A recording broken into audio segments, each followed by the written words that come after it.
E aí, pessoal? Eu acabei esquecendo, de novo, de gravar o comecinho da aula.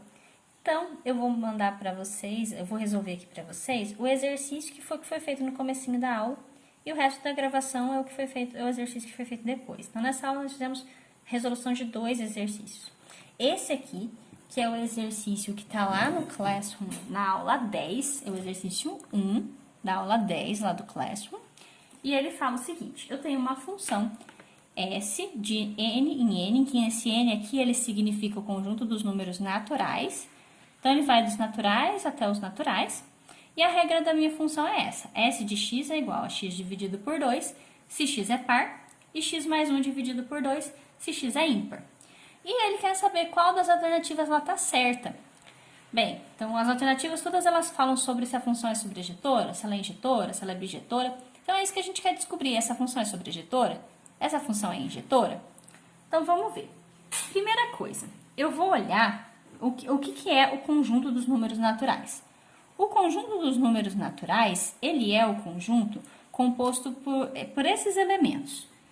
O conjunto dos números naturais, ele vai ser os números que começam em 0, vão sendo aumentados de 1 em 1, então é 1, 2, 3, 4, e continuam infinitamente. Então, vou pôr 3 pontinhos aqui, que significa que ele continua infinitamente. Então, esse é o conjunto dos números naturais, tá? São os números inteiros, positivos, né? Então, a partir do 0. O 0, 1, 2, 3, 4, 5, 6, 7, 8, 9, 10, e continua para sempre, infinitamente. Esses são os números naturais. Então, esse é o conjunto domínio e esse também é o conjunto contradomínio da minha função. Sempre que eu tenho essa representação, assim, o nome da função, 2 pontos, um conjunto, uma flechinha e outro conjunto, significa que esse primeiro é o domínio e esse aqui é o contradomínio. Vou escrever isso então aqui. O domínio da minha função S, o nome da minha função é S, ele é o que está aqui antes da flechinha, conjunto dos números naturais, ou seja, esses números aqui. E o contradomínio de S, ele também é o conjunto dos números naturais, porque ele está aqui depois da flechinha, esses números aqui. Então, a minha função, ela pega valores dos números naturais, aplica a minha regra da função, e eu obtenho valores da imagem que estão dentro desse conjunto aqui dos números naturais. Está aqui dentro. Eu não sei ainda se eles compõem todo o conjunto, mas eu sei que eles estão aqui dentro. O que eu vou fazer primeiro, então? Eu vou olhar para a regrinha da minha função. A regrinha da minha função é S de x, ela faz uma coisa com os números x. O x, ele é o número do domínio, né? Ou seja, cada um dos números aqui do conjunto dos números naturais. Ela faz uma coisa com os números se eles são pares, e ela faz outra coisa com eles se eles são ímpares. Então, eu vou ter que separar eles em pares e ímpares. Então, eu vou mexer primeiro com os números pares. Vou fazer um risquinho aqui para separar. E vou começar considerando quando o número é par. Então, eu vou pegar números pares primeiro. Poderia começar pelos ímpares? Poderia, não faz diferença. Contanto que eu considere os dois. Números pares. Então, quer dizer, então, que o x é par. É isso que eu vou pegar primeiro. Quais são os números pares? Vou escrever aqui o conjuntinho dos números pares. Então, olhando aqui para os meus números naturais, quais que são os números pares? São aqueles que eu consigo dividir por 2, né? E obter um valor que também é um número natural. Ou seja, eu consigo fazer 0 dividido por 2? Consigo. Então, ele também vai ser integrado aqui no números pares, tá? Para efeitos de cálculo, 0 ele é considerado um número par. 1 não, né? 2, o 4, o 6, o 8 e assim até o infinito. Esses são os números pares. O conjunto dos números pares é o conjunto infinito. Começa no 0 e vai 2, 4, 6, 8 até o infinito. Então, esse é o conjunto que eu vou aplicar a minha função, ou seja, esse também, né? Eu vou aplicar essa regrinha aqui da função, x dividido por 2, em cada um desses valores de x par. Em todos eles? Não seria nem possível, vocês iam ficar para sempre fazendo conta aí, né? Porque ele é infinito. Eu vou aplicar em alguns, os primeiros, só para ter uma ideia de como se comporta a função. Então, eu vou colocar assim, vou pegar o primeiro aqui. Quando x é igual a zero, o que acontece? A minha S de x, ela vai ser uma S de zero, ou seja, no lugar do x eu estou colocando zero, porque eu peguei quando x é igual a zero. O que vai ser, então? Números pares, então é 0 dividido por 2, que vai dar 0. Então, quando x é 0, a minha função é 0. E quando... Vou subir aqui o papel para ficar melhor para ver. E quando o x é o próximo número par, quando o x é igual a 2, como que vai ficar a minha S agora de 2? Vai ser 2 dividido por 2, que é 1. O próximo número par, x é igual a 4. Como é que vai ficar a minha S de 4?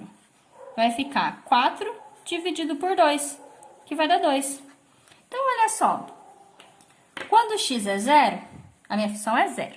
Quando x é 2, minha função é 1. Quando x é 4, minha função é 2. Quando é 6, vai ficar 6 dividido por 2, 3. Quando é 8, vai ficar 8 dividido por 2, 4. Quando for 10, que é o próximo número par, 10 dividido por 2, 5. Observe, então, como é que está ficando o conjunto aqui em imagem. O conjunto composto pelas respostas aqui. Ele está ficando, ó, o 0, 1, 2. Depois, se eu fizesse o próximo, ia ser o 3. Se eu fizesse o próximo, ia ser o 4. Olha só, ele está ficando todos os números naturais. Começando no 0, aumentando de 1 em 1 e indo infinitamente. Então, quando a minha função está sendo aplicada nos números pares, a imagem que eu estou obtendo são os números naturais, tá? Vamos ver, então, quando eu vou aplicar nos ímpares.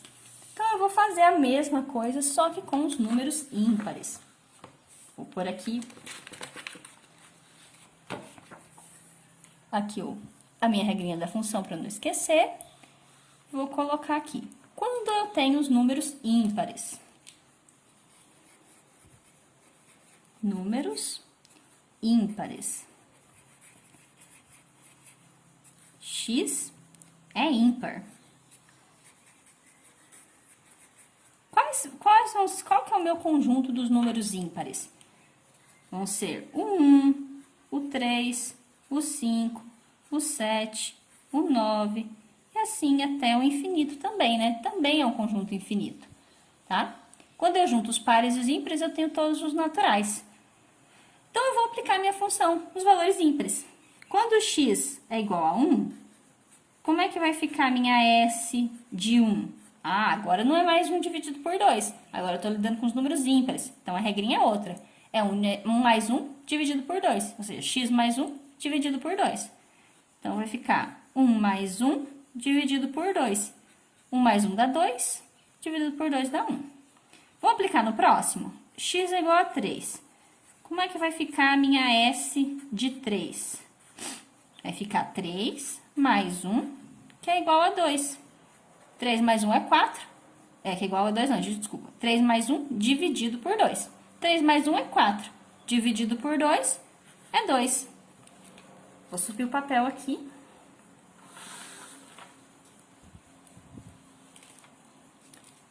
Quando eu for aplicar no próximo número ímpar, que é x igual a 5. Como é que vai ficar a minha função?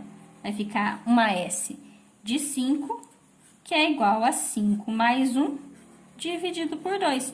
5 mais 1 é 6, dividido por 2 é 3. Olha só como é que está ficando as minhas respostas aqui, a minha imagem só dos números ímpares. Quando x é 1, o y é 1. A minha função é 1. Quando x é 3, a função é 2. Quando x é 5, a função é 3. Se eu fosse pegar o 7, ia ficar 7 mais 1, 8, dividido por 2, 4. Se eu fosse pegar o 9, ia dar 5. Se eu fosse pegar o próximo número ímpar aqui, que ia ser 11, ia dar 6. Então, a minha imagem nessa situação aqui dos números ímpares, ela está sendo 1, 2, 3. E se eu continuasse, ia ser o 4, 5, e assim até o infinito. Então, olha só. Quando eu tomei só os números pares,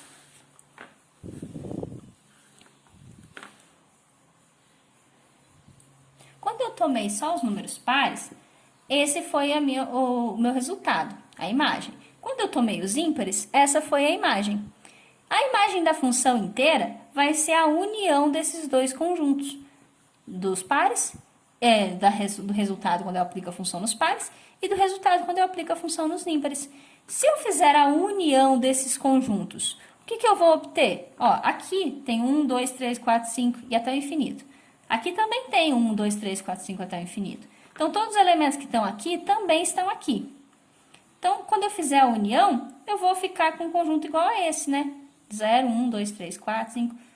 Todos os números que estão repetidos, eu não preciso escrever duas vezes quando eu faço a união, tá? Então, a minha união, ou seja, a imagem da minha função, ela vai ser esse conjunto. 0, 1, 2, 3, crescendo até o infinito. Olha só, mas que conjunto é esse? É esse conjunto aqui que a gente falou lá no começo, que é o conjunto dos números naturais, tá? Que eu falei lá no comecinho. A imagem, então, vai ser o conjunto dos números naturais. Vou anotar, então, aqui. Eu sei que o domínio é os naturais, o contradomínio são os naturais. Acabei de descobrir que a imagem da função S também são os números naturais. E aí eu volto para a minha primeira pergunta. A função é sobrejetora? Lembra como é que eu defino se uma função é sobrejetora? Quando o contradomínio é igual à imagem. Nesse caso, o contradomínio é igual à imagem. Então, minha função é sobrejetora? Sim. Falta eu descobrir se ela é injetora, tá? Como é que eu vou descobrir se ela é injetora? Eu vou pegar e eu vou desenhar o diagrama de flechas dela. O domínio, que é o conjunto dos números naturais. O contradomínio, que é o conjunto dos números naturais. Vou colocar alguns aqui, né? Porque são dois conjuntos infinitos. Não consigo escrever todos os elementos. Então, vou colocar o 0, 1, 2, 3, 4, 5. Vou pôr 3 pontinhos para significar que ele continua para o infinito. 0, 1, 2, 3, 4, 5. E os 3 pontinhos para dizer que ele vai para o infinito.